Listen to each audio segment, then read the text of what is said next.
여러분, 믿음이 뭡니까? 백문이 불여일견이라는 말이 있죠. 100번 듣는 것보다 한 번 보는 것이 낫다, 이 말입니다. 근데 사실 우리의 눈이 그렇게 좋지 못합니다. 여러분, 태양을 볼 수 있습니까? 태양을 보라고 만든 게 선글라스입니다. 근데 선글라스 끼고 태양 오래 보다가 시력을 상실할 수 있습니다. 여러분, 상대방의 마음을 볼 수 있습니까? 못 봅니다. 볼 수 있다고 하면 우리가 사기 안 당합니다. 속았다는 말이 없고요. 배신당했다는 그런 말이 없습니다. 제가 얼마 전에 들은 좀 황당한 얘기가 있었습니다. 우리 멀지 않은 어떤 교회에서 커플이 결혼을 했는데 결혼식을 마치자마자 남자가 이제 네 소원대로 결혼해 줬으니까 이제 우리 갈 길 가자. 이거 사실입니다. 라고 이야기를 했다는 거예요. 그 여자는 충격을 받고 거의 쓰러지다시피 했대요. 그러니까 소원이 결혼하자는 거여서 결혼식을 해줬으니까 이제는 각자 가자는 거예요. 아니, 남자의 그런 마음을 알았으면 여자가 결혼식을 열었겠어요? 그것도 목사님 주례받으면서? 절대로 일어날 수 없는 일들. 여러분, 그만큼 인간의 능력, 시력, 청력, 그리고 우리의 감각은요, 불완전합니다. 그래서 여기서부터 뭐가 생기느냐? 믿음이 생깁니다. 믿음. 여러분, 혹시 버스 타고 가면서 혹시 이 버스 기사가 이렇게 된 사람이 아닐까라는 생각을 해본 적이 있습니까? 아무도 안 해요. 그렇죠? 택시기사가 갑자기 강도로 돌변할 거라고 생각해 본 적이 있습니까? 없습니까? 그거 생각하면 택시 못하지요. 그러니까 막연하게 우리는 뭐가 있어요? 믿음이 있는 거예요. 믿음이. 막연한 믿음이 다 있어요. 이 사람이 나를 어떻게 하지 않겠지, 해코지하지 않겠지, 내 자녀가 밖에서 지금 잘 있겠지. 그런데 갑자기 걸려온 전화, 소리 지르고 막 엄마 그러는데 갑자기 네 아들을 살리고 싶으면 빨리 입금하라고. 그런 전화 오면 여러분 그냥 알아서 하시오 그러고 끊어버려요. 다 보이스피싱 아니에요 그게? 자녀가 잡혀있는 경우가 거의 없어요. 예전에 우리 교회 권사님도 한 분 그 전화 받으시고 그냥 덜덜덜 떨려가지고 놀라셨다 그러던데, 여러분 이게 뭐냐 하면 우리가 믿는 그 믿음이 불완전하다는 것을 알고 이 노리는 신종 사기죠. 여러분, 많은 사람들이요, 내가 보고 들을 수 없는 인식 너머에 있는 것들은 믿습니다. 믿음의 대상이 되는 거예요. 그러니까 하나님께서 여러분 우리의 인식, 그러니까 여러분이 알고 믿습니까? 하나님을 다 알고 믿어요? 하나님을 저는 다 이해합니다라고 하시는 분 있으십니까? 없습니다. 하나님 우리가 알고 믿는 게 아니에요. 하나님을 우리가 어떻게 해요? 믿고 알아가는 줄 여러분 깨달으시길 바랍니다. 내가 하나님을 믿습니다. 내가 알지 못해요. 그래서 믿음은 바라는 것들의 실상이요, 보지 못하는 것들의 증거라고 말씀하십니다. 보이지 않고 보지 못하기에 믿음이 요구된다는 거예요. 도마가 예수님 부활해서 나타나셨을 때 없었어요. 그랬더니 도마가 하는 얘기가, 나는 그 손의 못자국에 손 집어넣어 보고 옆구리에 창자국에 손 넣어봐야 믿겠다 라고 하잖아요. 그 예수님이 나타나셔서 넣어보라는 거예요. 도마가 얼마나 놀랬겠어요. 자기가 했던 그 말 그대로 예수님이 하시니까요. 근데 예수님이 하신 말씀이 뭐예요? 내가 보고 믿느냐, 보지 않고 믿는 것이 더 복되도다 말씀하지 않습니까? 여러분, 우리가 성경을 믿는 게 뭡니까? 4,000년 전에 아브라함이 아들 이삭을 바친 것, 이스라엘 백성들이 구름기둥 불기둥으로 인도된 것, 다윗이 골리앗 쓰러뜨린 것, 예수님이 무덤 권세 사망 권세 깨뜨리고 부활하신 것, 이 모든 것을 우리가 오늘 내 것으로 받는 근거가 어디에 있어요? 하나님의 말씀은 진실이다, 진리다, 하나님의 역사다. 내가 이것을 믿기 때문에 이 모든 사건들이 또렷하게 보이고 그 사건이 오늘 나에게 임할 하나님의 역사로 여러분 받아들이시는 줄을 믿으시기 바랍니다. 우리가 그 믿음으로 살아가는 거예요. 그렇다면 여러분, 볼 수 없고 들을 수 없는 것이면 무조건 믿음의 대상이 될 수 있습니까? 믿음은 무조건이 없습니다. 여러분, 제가 교회를 오고 갈 때 보니까 많은 분들이 백세 약국 건너편이 약국 있잖아요. 중앙약국인가요? 그 짧은 길이잖아요. 짧은 길이라고 되게 그 보행 신호들을 많이 무시하시더라고요. 어떻게 생각하시냐면 나는 빨간불에 건너도 차가 나를 어떻게 못해. 이런 믿음이 있으신 것 같아요. 대부분 보면은 이제 연세 드신 시니어 권사님들이 달리기를 하시더라고요, 거기서. 달리는데 보니까 마음은 급한데 지금 팔다리는 지금 따로 놓으시거든요. 차가 빨라요? 내 팔다리가 빨라요? 차가 빠릅니다. 가끔 보면 이제 보행기 이렇게 끌고 오시는 분들이 있는데 바퀴가 4개 있다고 나도 차를 탔다고 생각하시는 것 같아요. 그래서 거기를 얼마나 앞만 보고 옆을 절대 안 보셔요. 제발 길 건널 때 왼쪽 한번 오른쪽 한번 좀 쳐다봐 주세요. 아멘. 왼쪽 한번 오른쪽 한번 쳐다보시고 내 신호가 맞느냐 안 맞느냐 보시고 건너시길 바래요. 왜 자꾸 밑에 내려와 계세요? 왜 차도에 내려와 계세요? 차도 아닌데 인도에 계셔야지. 저는 볼 때마다 아주 위태로워요. 위태위태해요. 이건 믿음이 아닌 거예요. 내가 빨간불에 건너도 나는 끄떡없어. 이건 믿음이 아니에요. 어떤 분은요, 제가 보니까요, 집에 문을 안 잠근대요. 왜 안 잠궈요? 그랬더니 예전에 도둑도 한번 들었는데요, 그래도 저는 안 잠궈요. 왜 안 잠그는지 모르겠어. 왜? 제가 잠그라고. 이거 무슨 믿음이죠? 도둑을 믿는 거예요? 다음번에 안 오실 거라고? 무슨 믿음이에요, 이건? 홍기가 꽉 찬 사람들이 있습니다. 홍기가 꽉 찬 사람들에게 결혼 계획을 물을 때 뭐라고 말하냐면 올해는 꼭 갑니다 라고 이야기를 해요. 어떤 사람은 뭐 3달 안에 갑니다 라고 이야기를 해요. 근데 지금 만나는 사람이 없어요. 이건 뭐죠? 그러니까 이런 믿음들이 뭐냐 하면 나는 그냥 내 신념을 믿는다 이거예요. 내 신념을 믿는다. 그러니까 내가 믿는 그 믿음이 있는데 그 믿음이 나는 내 신념이 확실하다. 그러니까 자기 마음을 믿는다는 거예요. 자기 마음을. 뭘 믿느냐가 참 중요한데요. 저랑 한번 따라 합시다. 참된 믿음은 하나님의 말씀을 믿는 믿음이다. 믿으십니까? 하나님의 말씀을 믿는 게 참된 믿음이에요. 자기 생각을 믿는 게 아니에요. 이렇게 해도 저렇게 해도 그냥 어떻게 되겠지, 잘 되겠지, 이건 믿음이 아닌 거예요.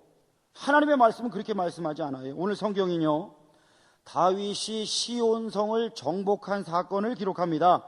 근데 여러분, 다윗 이야기를 여러분 우리가 많이 알고 계실 텐데 다윗 이야기에서 이 시온성을 정복한 사건, 예루살렘 성을 정복한 사건을 중요하게 생각하고 넘어가는 사람이 별로 없어요. 왜냐하면 본문이 아주 짧아요. 그냥 슥 지나가는 사건 같아요. 다윗이 그걸 정복하기는 했나?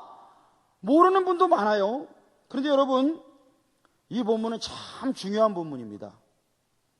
여러분, 이스라엘이 가나안 땅에 들어와서 베냐민 지파에게 정복하라고 각 도시를 분배를 하잖아요. 각 지파에게 분배를 하는데 이 시온성은 베냐민 지파에게 분배된 땅이에요. 그럼 어떻게 해야 돼요? 베냐민 지파가 이 성을 정복해야 돼요? 말아야 돼요? 정복해야 돼요. 정복해야 되는데 200년이 넘는 시간 동안 여부스 족속이 살고 있는 이 시온성이 베냐민 지파와 유다 지파 사이에서 같이 거하는 거예요. 하나님께서 왜 가나안 백성을 다 진멸하라고 하죠? 아니 뭐 사이좋게 좀 지내면 좀 어때요? 그런데 하나님이 왜 그들을 다 진멸해서 내쫓으라 그래요? 그 땅을 왜 차지하라 그러셔요? 왜요?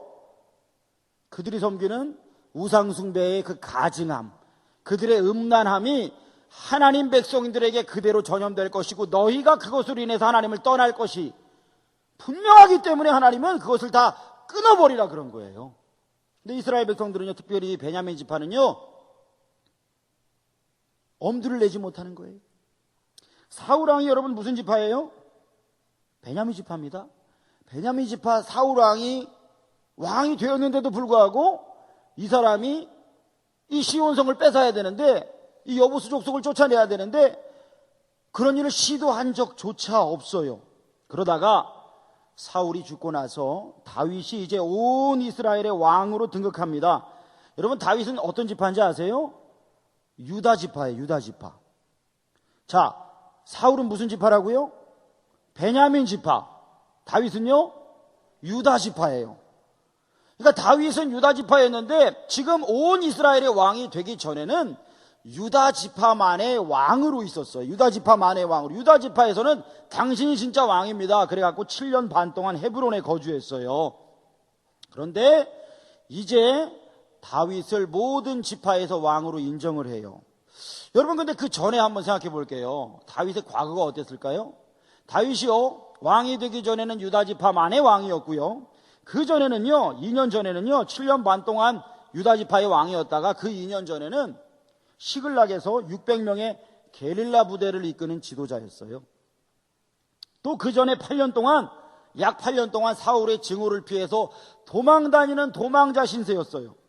그 전에는 사울의 궁전에서 일하는 음악 치료사였고 블레셋 사람 킬러로 이름을 떨쳤던 사람이에요.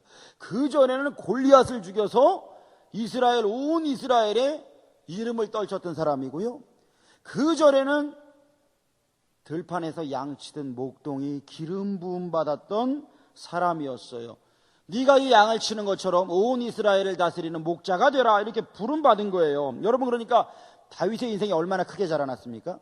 들판에서 목동 양치던 목자가 온 이스라엘 다스리는 목자와 영도자로 하나님께서 세우셨다는 것, 여러분, 이게 얼마나 큰 일이에요. 여러분, 만약에 다윗 인생에요, 이런 수많은 영광과 상처, 약속과 역경 가운데서 만약에 하나님이 함께 하시지 않았다면 절대로 다윗은 하나님의 마음에 합한 자, 하나님을 기쁘시게 하는 자가 될 수가 없었을 것입니다. 여러분, 언제 어디서나 하나님이 그를 인도하시고 보호해 주셨기 때문에 그 사람이 하나님의 기뻐하시는 하나님의 마음에 합한 자가 되었던 것입니다. 여러분, 어떤 환난과 역경 속에서도 나를 인도하시고 지켜주시는 하나님, 그 하나님을 온전히 믿음으로, 그 하나님을 온전히 신뢰함으로 승리하는 여러분 되시기를 주의 이름으로 축원합니다. 이용규 선교사님이라고 몽골 선교사로 유명한 선교사님이 계십니다. 이분이 쓴 책이 내려놓음, 그리고 몇 년 뒤에 더 내려놓음이라는 책을 또 쓰셨어요. 그래서 저는 3탄은 다 내려놓음 이럴 줄 알았는데 3탄은 또 떠남인가요? 아마 그걸 쓰신 것 같아요. 몇 년 전에. 근데 이분이 한 2년 전에 인도네시아 선교사로 가셨습니다. 이분이 몽골 선교사로 유명한 분이었거든요. 이분이 몽골의 대통령도 안 돼요. 그러니까 우리가 박근혜 대통령 나도 알아, 이런 차원이 아니라 친밀하대요. 도와달라 그러면 도와줄 수 있고, 장관도 알고 수많은 고위직 공무원도 안 돼요. 그래서 자기가 몽골에 있으면 자기의 선교 사역뿐만 아니라 어떤 대학교에서의 사역뿐만 아니라 모든 이런 것들이 원활하게 돌아갈 수 있대요. 그런데 하나님 앞에서 기도하는 어느 날 하나님께서 이제 네가 몽골 땅에서 해야 할 모든 일은 끝났다 라는 마음을 주시더래요. 그래서 그보고 떠나라 그랬대요. 주님, 어디로 갑니까? 했더니 하나님이 주신 마음이 인도네시아였대요. 사실 그가 그 이전에 공부했던 그것들이 이슬람 역사에 관한 것들을 박사과정에서 공부를 했고, 하나님, 내가 왜 이걸 공부해야 됩니까? 저는 몽골로 가야 하는데 라는 어떤 의문이 있었는데, 세계에서 가장 큰 이슬람 국가, 세계에서 가장 큰 이슬람의 관문과 같은 인도네시아, 거기로 가게 되면서 그가 그거를 발견했다는 거예요. 아, 하나님께서 지금껏 내가 이해할 수 없는 과정으로 나를 인도하셨고 지금껏 오게 하셨던 것은 바로 이 땅을 향함이었구나 라고 하는 걸 그가 발견했대요. 그런데 이분이 이제 인도네시아로 떠나려고 안식년을 미국에서 보내고 있는데 넷째가 생겼습니다. 넷째가. 덜컥 넷째가 생겼대요. 그때부터 이제는 부인은 아기 때문에 힘들고, 본인은 이제 새 아이를 돌보는 전업주부 일을 하면서 주부습진이 생기고, 그리고 손에 이제 고무장갑이 왜 필요한가를 깨달아가는 시간을 그가 알았대요. 그런 시간이 생겼대요. 인도네시아에서 큰 대회가 열려서, 선교사 대회가 열려서 이제 선교사들을 좀 만나서 이제 인도네시아 사역을 잘 준비해야 되겠다라고 하는데, 어떻게 또 하나님이 다 이렇게 막으셨대요. 막으셔서 본인이 가고자 했던 모든 강연과 설교와 하는 자리를 다 막으시고 못 가게 됐대요. 마음이 심란해가지고 그랬대요. 하나님, 제가 과연 하나님께서 맡겨주신 사역을 제대로 감당할 수 있을까요? 제가 환경적으로 그것이 가능할까요? 생각하는데 하나님께서 말씀을 주셨답니다. 얘야, 너 시장 봐오면 애들한테 어떻게 하니? 그랬대요. 제가 차 트렁크를 열고 애들을 불러서 나르라고 합니다. 사실 이 선교사님이 애들을 시키는 것은 애들이 힘이 세서가 아니라 애들을 훈련시키기 위해서였대요. 아이들이 엄마 아빠를 도와가면서 자라기를 훈련시키는 거였대요. 그러자 하나님께서 질문했대요. 너 제초제 사왔을 때 어땠니? 물어봤다는 거예요. 이 제초제가 뭔지 아시죠? 잡초가 많이 자라니까 그걸 죽이려고 이제 뿌리는 건데, 잡초가 많이 나갖고 어느 날 집 앞에 뿌리고 있는데 셋째 아이가 와가지고 아빠, 저 이거 갖고 놀고 싶어요. 그랬다는 거예요. 근데 선교사님이 그때 허락했을까요? 애가 그랬대요. 아빠 혼자 지금 물총놀이 하고 있잖아요. 이러면서 그랬다는 거예요. 그래가지고 첫째 애한테 빨리 와서 동생 데리고 들어가라고 그리고 보냈대요. 왜 그랬을까요? 제초제가 위험한 거니까. 하나님 물으셨대요. 얘 너희 집에 강도가 들어왔으면 넌 어린애들 깨워가지고 얘들아, 아빠가 지금 위급하단다, 날 좀 도와다오 라고 말할 거니? 물어봤대요. 아니요. 하나님 말씀하셨대요. 네가 세계 최대의 무슬림 국가에서 교육사역을 하고 대학사역을 하는 것이 너 혼자 할 수 있는 일이겠니? 아니요. 제가 할 수 없는 일입니다. 그때 하나님 말씀하셨대요. 그렇다. 맞아. 그게 네 일이니? 바로 내 일이야. 라고 하나님 말씀하셨대요. 하나님이 그건 나의 일이야 라고 말씀하실 때에 이 선교사님의 어깨 위에 있던 모든 무거운 짐들이 다 녹아내려 버렸다는 거예요. 여러분이 지금 하고 계시는 일이 여러분의 일입니까? 하나님의 일입니까? 여러분이 하는 모든 일들이 있습니다. 교회에 와서 복음전도의 일을 하고, 교회에서 수고하고 헌신하고 봉사하고, 어떤 분은 목회자만큼 열심히 하는 분도 있어요. 그런데 또 가정에서도 또 그러잖아요. 수고하고 헌신하고. 여러분, 살림이 뭔지 아십니까? 살림이 뭐 하는 거예요? 무슨 일 하세요? 살림해요. 여러분, 살림이 하찮은 게 아닙니다. 살림은 살리는 일입니다. 그게 순 우리말이에요. 집안에서 나는 지금 뭘 하고 있어요? 살리고 있는 거예요. 내가 지금 살림을 하니까 남편이 살고 자녀가 살고 있는 거예요. 큰일이에요? 작은 일이에요? 큰일이에요. 그 일하고 있잖아요. 직장과 사업장에서 애쓰는 일들이 있잖아요.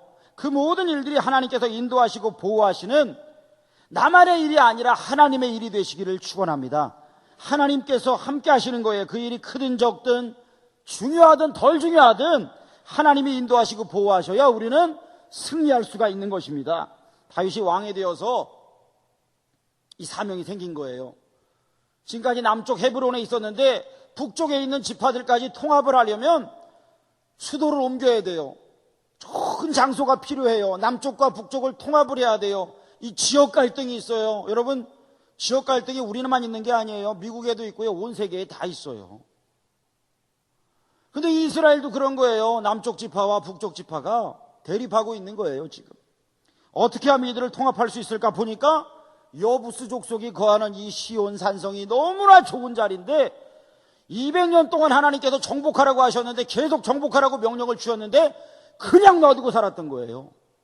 그냥 같이 살고 있는 거예요. 베냐민 지파가. 사울이 왕이 되었음에도 불구하고. 그래서 다윗은요, 사명을 얻었어요.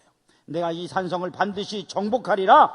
저들의 조롱과 저들이 조롱하는 저 우상들 다 쳐부수리라. 여러분, 오늘 성경을 보면요, 그들이 이렇게 얘기를 해요. 그들이 이렇게 얘기를 하죠. 이 여부스 족속이요. 자, 한번 읽어볼까요? 우리 6절, 사무엘하 5장 6절 말씀 다 같이 읽어보겠습니다. 시작. 왕과 그의 부하들이 예루살렘으로 가서 그 땅 주민 여부수 사람을 치려하매 그 사람들이 다윗에게 이르되 내가 결코 이리로 들어오지 못하리라. 맹인과 다리 저는 자라도 너를 물리치리라 하니 그들 생각에는 다윗이 이리로 들어오지 못하리라 함이나. 예, 여러분 오늘 보니까 맹인과 다리 저는 자라고 얘기합니다. 그 말은요, 표면적으로 볼 때 맹인과 다리 저는 자도 너를 막을 만큼 이 성이 그렇게 난공불락의 성이고 너는 절대로 이 성을 취하지 못할 거다 라고 이야기를 해요.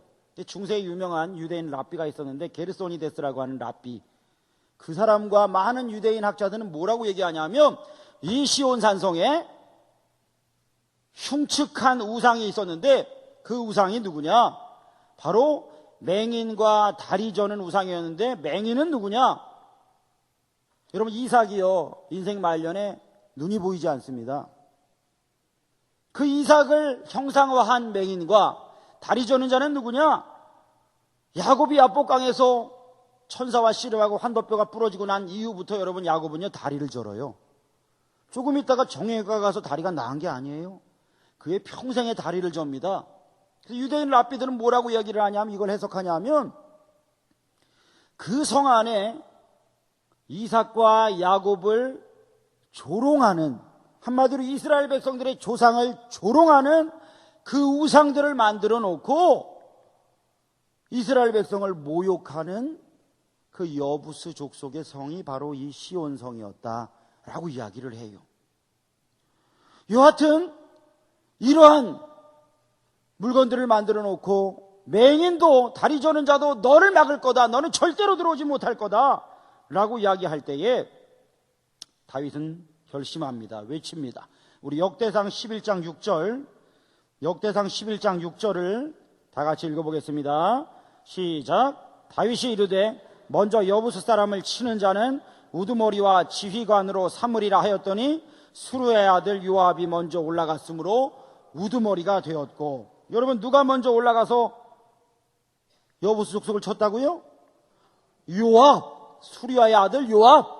여러분 다윗의 일생에서요, 이 요압은 늘 따라다니는 사람이에요. 요압이 다윗의 전쟁에서 늘 앞장섰던 사람이에요. 그가 근데 인생 말년에는 다윗을 배신해요. 그러니까 다윗을 막 조종하려 들고요, 다윗을 위협하고요, 다윗에게 있어서 자기가 더 큰 자인 것처럼 그렇게 행해요. 그리고 나중에는 망해요. 그런데 그가 젊은 시절에는 위대한 용사였습니다. 위대한 용사였어요. 요압이 먼저 올라가서 다윗 군대 최고의 지휘관이 되는 거예요. 여러분 사울 왕 때에 요나단이 전쟁을 하는데, 사울 왕의 아들 요나단이 전쟁을 하는데 블레셋과 전투가 벌어졌어요. 그런데 이스라엘 백성들의 사기가 바닥에 떨어졌어요. 그때 요나단이 자기의 부하에게 말합니다. 나와 같이 저 블레셋 군대에 뛰어들어가자. 하나님께서 함께 하신다면 우리가 이길 거다. 그런데 이 영어 성경에 보면 maybe라 그래요. maybe. 어쩌면 하나님이 도와주실 거야 라고 하면서 그가 뛰어들어요. 여러분 우리 같이 갑시다 이렇게 말한 게 아니라 자기 몸을 그냥 그 전쟁터 한복판으로 뛰어들어요. 그랬더니 하나님께서 역사하시는데요, 하나님께서 큰 지진을 보내시고 진동을 일으키셔서 블레셋 군대에 두려움을 일으키셔요. 그리고 그들이 다 도망가게 만들어버리는 거예요. 그들의 뛰어듦을 보고 남은 이스라엘 백성들이 와 하고 나서 이제부터 쳐들어오기 시작하는 거예요. 여러분 역사는 언제 일어납니까? 하나님을 신뢰하고 믿는 그 한 사람, 그 한 사람의 헌신 가운데에 역사가 일어나는 겁니다. 여러분이 그 한 사람이 되시기를 주의 이름으로 축복합니다. 요압이 여부스 족속의 그 시온산, 그 시온산성 누가 먼저 갈래? 라고 이야기할 때 제가 가겠습니다 라고 해서 들어갔어요. 여러분 이 시온산성을 영적으로 보면 이렇습니다. 여부스 족의 다윗을 보고 맹인과 다리 저는 자가 이 성을 지켜도 너를 이길 거다라고 조롱하는데요, 사탄이 여러분 우리를 그렇게 조롱하는 거예요. 우리의 믿음이 연약하다고 조롱합니다. 너는 절대로 이 산성을 정복하지 못할 거예요. 여러분 이 산성이 뭐예요? 우리의 영혼에 있는 연약함입니다. 질병의 산성입니다. 재정의 산성이고요, 직업의 산성이에요. 사업과 친구와 믿음과 학교와 가족과 결혼과 자기 이미지와 과거의 상처와 같은 수많은 정복해야 할 산성이 우리에게는 있습니다. 이 산성을 우리가 정복해야 되는데 사탄은요 이 산성 하나하나를 차지하고서 우리에게 외치는 거예요. 너의 그 연약한 믿음으로 이 산성을 정복한다고 꿈도 꾸지 마라. 다윗이 바로 그런 소리를 듣는 거예요. 다윗이 그 소리를 듣는 거예요. 근데 다윗은 알고 있었어요. 이 성의 약점과 이 성의 비밀을 알고 있었어요. 여러분, 이 시온 산성은 천혜의 요새였어요. 유다와 베냐민 지파에 둘러싸여 있는데 이 성이 이렇게 큰 소리를 떵떵 칠 수 있었던 건 뭐냐 하면 물이 있었다는 거예요. 물. 그 근처에 있는 기혼샘에서 물을 길어서 물이 끊어지지 않으니까 자기들은 살 수 있었던 거예요. 근데 다윗이요, 이 비밀을 알아냈어요. 그래서 8절에 말하기를 뭐라고 말하느냐? 물 깃는 대로 올라가서 쳐라, 그렇게 얘기를 해요. 물 깃는 대로 올라가서 쳐라. 그런데 공동번역에서는 이렇게 이야기합니다. 누가 여부수인을 치려느냐? 물을 길어 올리는 바위벽을 타고 올라가서 절름발이와 소경들을 쳐라. 그러니까 그들이 절름발이와 소경이라도 너를 이기겠다 그러니까 그래, 너희 그 절름발이와 소경들을 내가 치겠다 라고 이야기한 거예요. 여러분, 그런데요, 이 물깃는 수로가 1886년에 존재가 확인이 됐어요. 그리고 1967년에 워렌이라는 사람이 이 수로를 발견해서 워렌 수갱이라고 이름을 붙였어요. 여러분, 이 사람은 원래 장교요 등산가 출신인데 기혼 못가에서 머리 위에 있는 바위에 구멍이 있는 걸 발견한 거예요. 그래서 이 사람이 약 12m를 수직으로 절벽을 타고 올라가요. 올라가 보니까 좁은 통로가 나오더래요. 거기서부터 손과 무릎으로 포복해서 어느 둥근 천장 비슷한 곳까지 가서 기어 올라갔더니 오래된 토기와 기계들이 있었대요. 옛날 약간의 빛이 스며 나오는 곳을 향해서 그가 바위 틈으로 비집고 기어 올라가니까 거기가 어디냐? 예루살렘 한복판이더라는 거예요. 근데 여러분, 이 사람이 그것을 발견하고 찾을 수 있었던 것은 단 한 가지, 단 한 구절. 그게 뭐예요? 물 깃는 곳으로 올라가라. 물 깃는 곳으로 올라가라. 이 한 문장을 보고 이 사람은 찾은 거예요. 아무도 주목하지 않았던 예루살렘 성을 다윗이 정복했다는 것이 사람들은 중요하게 생각하고 넘어가고 중요하게 생각하지 않고 넘어가고 이것이 얼마나 중요한 일인데 그 사람은 생각했던 거예요. 내가 이것을 반드시 찾아내겠다. 물 깃는 곳으로 내가 올라가겠다. 그래서 이 물 깃는 곳 수로를 온 세상에 알렸어요. 여러분, 불가능해 보이지만 길이 있습니다. 통로가 있습니다. 방법이 있습니다. 다 막혀 있지만 하늘은 열려 있음을 믿으시기 바랍니다. 하나님이 일하시는 거예요. 여러분, 요압이 이 산성을 정복할 때 어땠을까요? 대문으로 들어간 게 아닙니다. 바로 이 워렌이 간 것처럼 그렇게 갔을 거예요. 칠흑 같은 밤에 갑니다. 캄캄한 지하로 갑니다. 아무것도 보이지 않는 흑암이에요. 빛이 안 보여요. 여러분, 오래된 기사였는데요, 몇 년 전에 12월 28일에 방배동에 사는 어떤 아저씨가 송년회에서 술을 엄청나게 많이 마셨대요. 근데 그만 방배중학교 앞에 있는 대형 맨홀에 빠져버려가지고 거기서 기절을 했답니다. 맨홀에 갇힌 지 1년이 지나서 겨우 나왔대요. 12월 28일 날 빠져서 다음에 1월 6일 날 건져졌으니까 1년 지난 거 맞잖아요. 해가 지났잖아요. 여러분, 왜 그가 9일 동안이나 빠져서 거기서 헤맸을까요? 맨홀에 빠져가지고 그가 9일 동안 뭘 했을까요?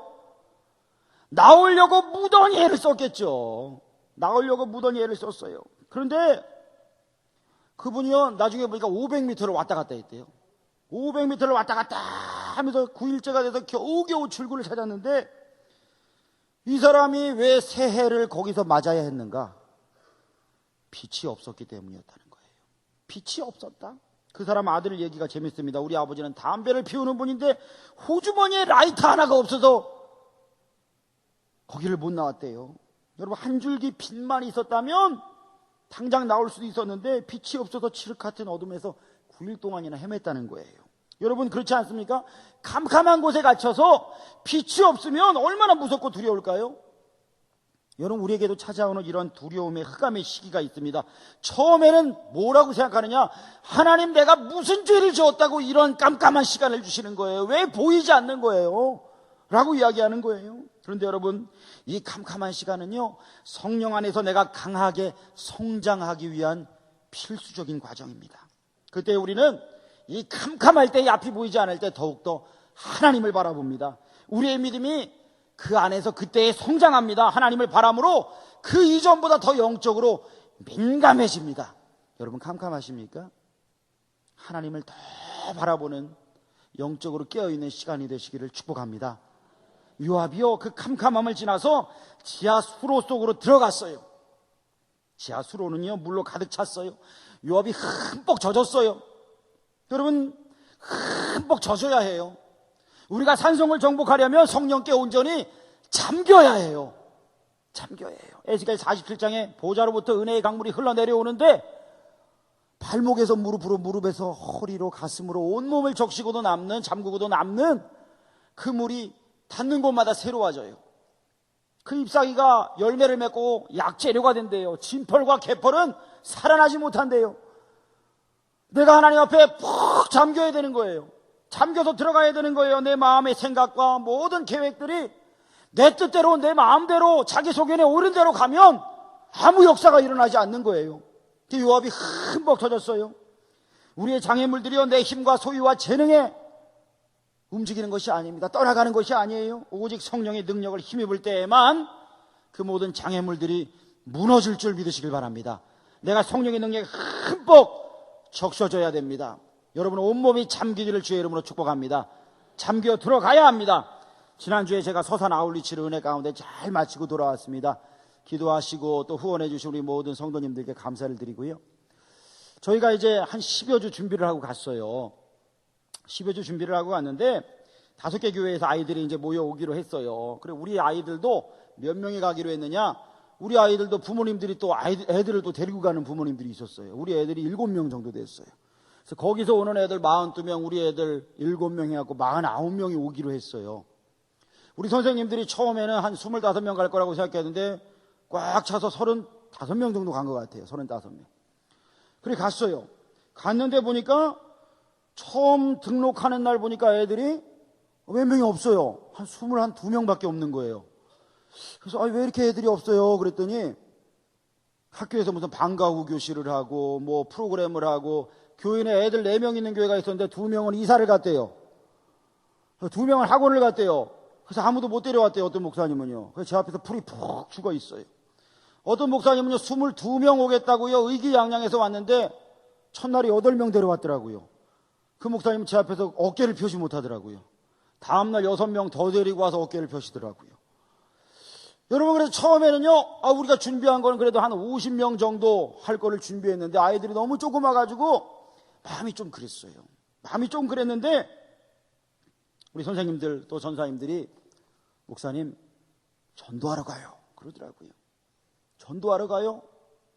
그 학교가 있는데요, 초등학교가 옛날에는 전교생이 한 70명 됐대요. 한 5년 전에는. 근데 지금은 39명이 전교생이래요.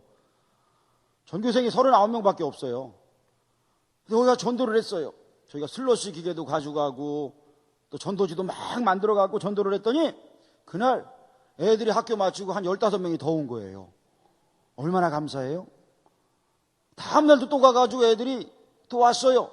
그 애들이 복음을 한 번 듣고 2번 듣고 엄마가 가지 말라 그래서 엄마가 빨리 오래요. 뭐라고 말은 해도 교회 와서 복음을 한 번 듣고 2번 듣고 그 아이들의 마음속에 복음이 심어지지 않겠어요? 사방이 막혀 있는 것 같았어요. 처음에는 좀 그랬어요.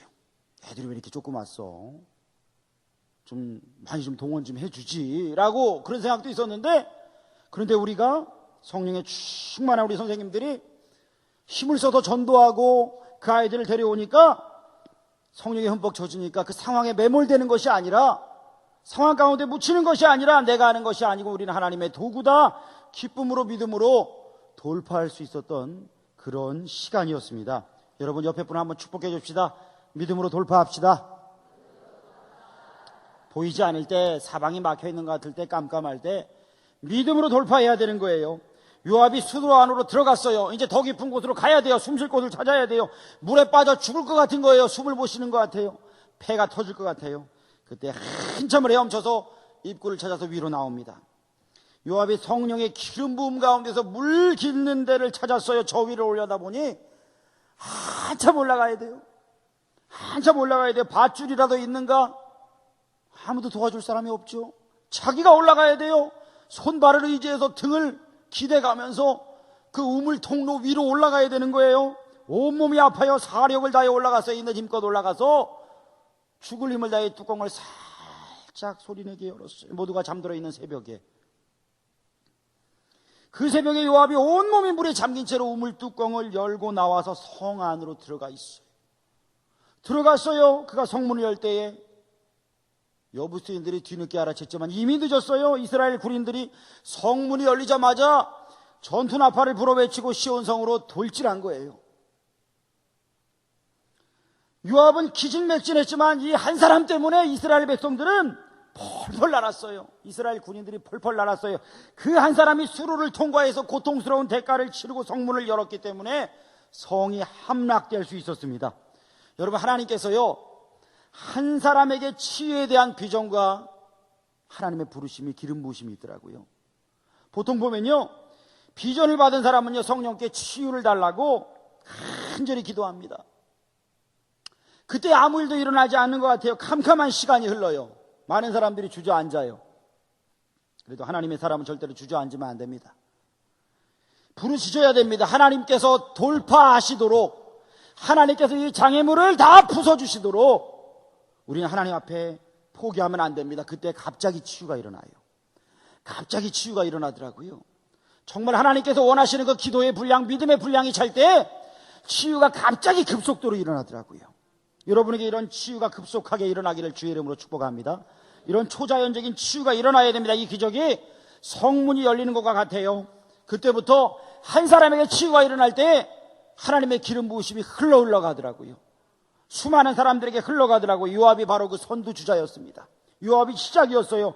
이 사람이 그 성문을 문을 제끼니까, 열어 제끼니까 포로들이 자유함을 얻고 수많은 사람들이 쏟아져 들어온 거예요. 여러분, 우리가 정복해야 할 산성의 문이 열리려면 누군가가 먼저 물 깃는 대로 올라가야 합니다. 목숨을 걸고 성에 침투해서 성문을 열어야 다른 군인들이 성을 차지할 수 있습니다. 저를 한번 따라합시다. 성문은 안에서 열린다. 여러분, 성문은 안에서 열립니다. 밖에서 부순다고 성문이 그냥 열리는 게 아니라요, 안에서 열려요. 하나님 나라의 문은 안쪽으로 잠겨 있습니다. 성문을 여는 열쇠를 찾으려면 우리 안에 거하시는 성령 안으로 들어가야 돼요. 성령과 친밀해야 돼요. 하나님 앞에서 기도하며 때로 금식하며 하나님의 말씀에 몰입할 때에 내가 어떤 것을 막 외적인 것 무엇을 하는 게 아니라 하나님과 친밀해질 때에 내적으로 내가 성령으로 충만해지고, 그때에 내가 수로 안에 들어가서 우물까지 도달했던 요압을 통해서 우리가 산성을 무너뜨리려면 초자연적인 하나님의 역사, 그 역사가 있어야 되는데 그 역사가 언제 일어나느냐? 내가 내적으로 충만하고 하나님과 기도의 끈이 팽팽하고 하나님께서 주시는 그 마음이 내 속에 충만할 때 바로 이러한 역사, 이러한 권능이 임함을 믿으시길 바랍니다. 이러한 권능이 일어나는 거예요. 여러분, 요셉이 감옥에 갇혔을 때 누가 풀어줬습니까? 바로가 풀어줬습니까? 아니에요. 요셉이요, 감옥 안에서 성령의 기름 부음 받아서 꿈을 해석할 때, 꿈을 해석해내는 능력을 하나님이 주셨을 때에 바로가 그것을 알고 도구가 된 거예요. 하나님은 그 속에서 역사하신 거예요. 여러분, 사탄이 우리에게 외칩니다. 뭐라고 외쳐요? 니들이 예배를 드리고 기도를 하고 예언을 하고 내적 치유를 하고 세미나를 하고 애들을 가르치고 좋은 영상 음향으로 많은 것을 해. 괜찮아? 그런데 한 가지, 하나님의 치유, 그 치유라는 돌파구를 찾을 생각은 버려라. 여러분, 우리가 기도하는데 막혀있는 것들이 있잖아요. 아, 이것은 안 되나 보다. 이것은 하나님 안 해주시나 보다. 그게 우리의 산성인 거예요. 그걸 우리가 뚫고 가야 되는 거예요. 사탄이요, 내가 너에게 그것마저 내가 지면은 나는 끝이야. 그래서 붙잡고 있는 그 산성이 우리 안에 다 존재하는 거예요. 거기에 묶여있으면 우리가 지는 거예요. 우리가 우리에게 펼쳐진 산성 하나하나, 믿음으로 하나하나를 다 정복해 가시기를 축복합니다. 하나님을 믿는 믿음으로 정복해야 합니다. 그때의 다윗이요, 10절에 이렇게 얘기해요. 만군의 하나님 여호와께서 함께 계시니 다윗이 점점 어떻게 되더라? 강성하여 가니라. 저를 따라 합시다. 강성하여 가니라. 강성하여가 아니라. 여러분, 운동선수들도요, 좋은 후원자가 있으면요, 금방 잘한대요. 좋은 응원하는 사람이 있으면 더 힘이 난다는 거예요. 근데 만군의 하나님 여호와가 어떤 분이세요? 천군 천사가 다 하나님의 군대라고 하는 거예요. 그 하나님의 군대가 나를 위해 싸워주시는데요. 다윗을 위해 싸우신 하나님께서 나를 위해 싸워주시는데요. 약해져 가는 것이 아니라 강성하여 가니라. 하나님이 어떤 사람과 함께 하십니까? 내 생각과 감정과 체면보다 하나님의 마음에 초점을 맞추는 사람, 그분의 임재를 계속해서 사모하면서 말씀을 알아야 믿는 것이 아니라 말씀을 믿고 알아가고 지키려 하고 순종하는 믿음으로 돌파하는 그 사람과 하나님이 함께 하심을 믿으시길 바랍니다. 한신대 전 총장이었던 오영석 박사님이라고 하는 분이 계십니다. 이분이 전라남도 해남에 있는 아주 시골의 개구장이었는데요, 집이 너무나 힘들었대요. 중학교도 못 갔대요. 그래서 이분이요, 공부가 너무너무 하고 싶어서 하나님 앞에 날마다 기도하면서 편지를 썼다잖아요. 우체통에 집어넣었대요. 하나님, 저는 너무 공부하고 싶어요. 길을 열어주세요. 남의 집 머슴살이를 해도 좋고 굶어도 좋으니 공부만 할 수 있게 해주세요. 우표도 안 붙이고 글 넣었대요. 우체부가 이 편지를 어떻게 할까 고민하다가 해남 읍에 있는 한 교회 목사님에게 갖다 드렸대요. 편지에 감동하신 목사님께서 소년을 부르셔서 아들로 삼고 학교에 보내주셨어요. 그 소년이 중학교에 입학하여서 열심히 공부하고 신학을 하고 독일로 유학을 가서 박사 학위를 받고 교수님이 된 거예요. 여러분, 하나님이 도와주시면, 하나님이 역사하시면 얼마든지 이런 역사들이 우리 인생 가운데 일어날 줄을 믿습니다. 믿음으로 내게 막혀있는 그 산성들, 내가 풀어내야 되고 돌파해야 되고 부숴버려야 될 그 산성들 하나하나 하나님과 동행하여서 온전히 하나님을 신뢰할 때에 믿음으로 돌파되고 그 모든 산성이 무너지고 하나님의 승리의 역사가 우리 인생 가운데 일어날 줄을 믿으시기를 축원합니다. 우리 시간 간절히 말씀을 기억하면서 기도합시다. 주님, 내 인생의 산성, 내가 정복해야 할 산성, 상황에 매몰되지 않게 해주시고 흑암 가운데 넘어지고 포기하지 않게 해주시고 오직 주님을 신뢰하여 믿음으로 돌파하여 승리하게 하여 주시옵소서. 날마다 하나님 하나님께 함께 해서 강성해지는 인생 되게 하여 주옵소서. 간절히 기도합니다.